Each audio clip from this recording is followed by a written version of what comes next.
What happened in the Nigerian Senate this week may quietly shape the future of elections in Nigeria and possibly the fate of 2027 general elections.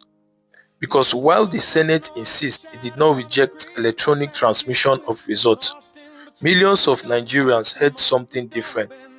And when trust collapses, democracy doesn't fall with a bang. It dies slowly in daylight. Today we ask the hard questions. What exactly did the Nigerian Senate do? Why does electronic transmission of result matters? And who truly benefits from ambiguity in elections? The Senate passed the Electoral Act 2022, Amendment Bill 2026 after intense pressure from the media, civil society, and political stakeholders. But buried inside that passage was a critical decision: a proposed amendment to Clause 60, subsection 3, which would have made mandatory real-time electronic transmission of results from polling units to the IREF portal. It was rejected. Let's be clear what that rejected clause meant. It would have required presiding officers to sign and stamp from E68A, get agents' counter signatures, and immediately upload the results to RF. No delays, no detours, no collation center miracles.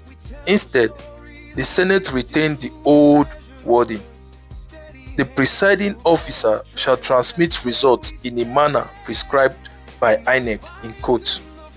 That sentence sounds harmless, but in Nigerian politics, ambiguity is power.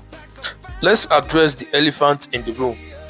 Electronic transmission is not about technology, it is about trust. For decades, Nigerian elections have followed a similar pattern: votes counted correctly at polling units and the results change on the road.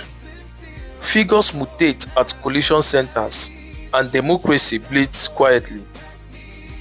Real-time electronic transmission closes that window. Once results are uploaded from the polling unit, you can't rewrite them later. You can't substitute figures. You can't explain discrepancies with logistical challenges in quotes. That is why citizens demanded it after 2023. That is why opposition parties insist on it. And that is why incumbents fear it. Technology does not rig elections, people do. And technology limits what people can get away with. Now,